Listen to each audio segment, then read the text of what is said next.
निंदा कर रहे थे, उनको कितना कितना बोला जा रहा था ना, तो ऐसा थूका भी गया सारी चीज़ें। तो वो सताने वालों के लिए भी वो प्रार्थना कर रहे हैं, जैसे कि उन्होंने कहा, उन्होंने अपने प्रचार में अपने शिष्यों को भी समझाया कि मतलब सताने वालों के लिए प्रार्थना करो, है ना, बैरियों से प्रेम करो, ये सारी चीज़ें उन्होंने जब प्रचार करी तो उन्होंने अपने प्रैक्टिकल जीवन में ये करके भी दिखाया। और वो भी ऐसे टाइम पे जब वो क्रूज पे थे, मतलब ये बहुत इम्पॉसिबल ऐसी चीज़ है देखने को अगर हम चाहेंगे कि ऐसे टाइम पे जब प्राण निकलने पे ही है, अगर कोई इंसान आईसीयू में भी होता है ना, तो वो ये नहीं बोलता है कि प्रभु उनको क्षमा कर देना जिसने मेरा दिल दुखाया, ऐसा कुछ नहीं बोलता है कोई। वो यही बोलता है कि बाबा मुझे ठीक करो, है ना, ये सारे हमारे अपने कन्वर्सेशन चालू होते हैं। लेकिन प्रभु यीशु ने सचमुच ये दिखाया कि वो परमेश्वर का पुत्र है और वो उसके कर्मों से भी दिखाया।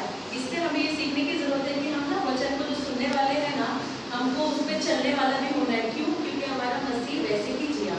तो ये एक चीज़ हमको इस वचन से समझने के आती है।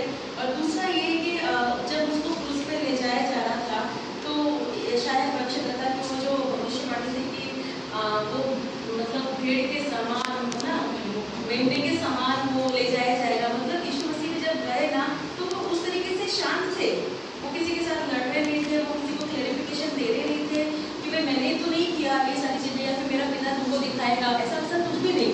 उन्होंने वो भेड़ मेमने के समान ही सरलता से, जैसे वो भविष्यवाणी की गई इसकी पूरा हुआ कि वो मेमने के समान ही गए शांत से, और उन्होंने कोई सवाल जवाब नहीं किया। उन्होंने एक ही जब क्रूस पे एक शब्द बोला, उन्होंने ये बोला कि पिता इन्हें क्षमा कर। तो यहाँ ये एक मसीह जीवन भी होना चाहिए कि दूसरों को क्षमा करने का जीवन सच में होना चाहिए। एक्चुअली क्रिश्चियनिटी सच में हम क्रिश्चियन हैं या क्योंकि हम क्रिश्चियन फैमिली में पैदा हुए या फिर हमारा मतलब पीढ़ी दर पीढ़ी क्रिश्चियन है, या फिर ये हमारी क्रिश्चियनिटी नहीं है जब तक हमारे लाइफ में मसीह का जीवन नहीं दिखता ना।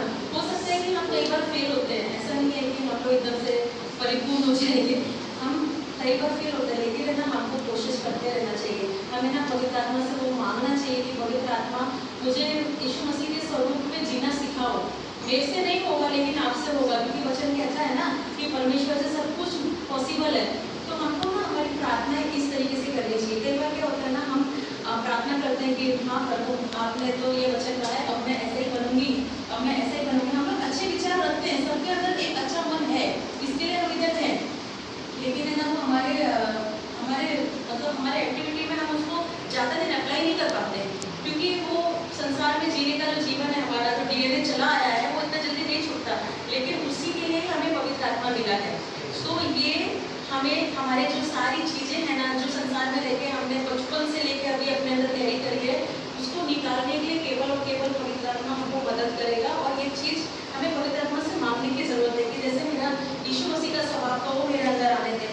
हो सकता है हम शायद 10 गलतियाँ करते होंगे, हम धीरे धीरे ये प्रार्थना के थ्रू 5 पे आ जाए, हो सकता है हम 2 पे आ जाए, कब पता नहीं चलेगा कि शायद हम एकदम न्यूट्रल हो जाए, क्योंकि हमारा परमेश्वर कुछ भी कर सकता है ना। पहले तो हमें इन बातों पे बिलीव करने की जरूरत है।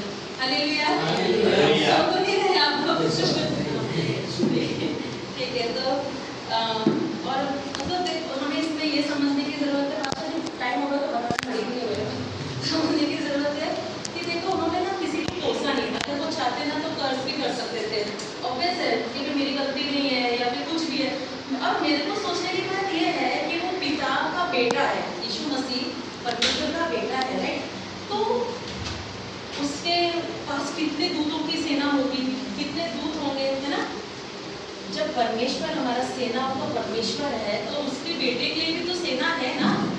एग्री है? हालेलुया। बोलो एग्री है? हाथ ऊपर करो फिर जो एग्री है। एग्री है। तो हमारा यीशु मसीह भी सेनाओं का परमेश्वर है। तो मैं ये जब पढ़ रही थी तो मेरा ये मानना है कि वो दूतों की सेना है उसके पास इतना पावर था कि वो क्रूस पे था, वो दूतों को कमांड करता तो वो पूरी जगह नष्ट भी हो सकती थी ना, या फिर वो सैनिक नष्ट हो जाते। यीशु मसीह ये भी कर सकते थे कि वो लोगों को जिन्होंने मुझे क्रूस पे चढ़ाया है, ठीक है, बाकी के लोगों को तो मैं क्षमा कर दूंगा, पर इन्होंने ये किया है, अब लोग जाने कि मैं कितना ताकतवर था, मैं परमेश्वर का बेटा था, तो इसके लिए मैं इन लोगों को नष्ट कर देता हूँ। और शायद स्वर्गदूत की सेना उड़ के आती है और उन लोगों को नष्ट कर देती। पॉसिबल है ना, ये भी पॉसिबल है। लेकिन यहाँ पे भी परमेश्वर की यीशु मसीह की उदारता देखने के लिए मिलती है कि उन्होंने किसी को भी कर्ज नहीं किया ना, उन्होंने उन लोगों को भी माफ़ किया है ना। अपने सिर्फ जिनको प्रचार किया उनको नहीं बचाया, जिन्होंने उसको नहीं माना उनको भी बचाया, मतलब सबको उसने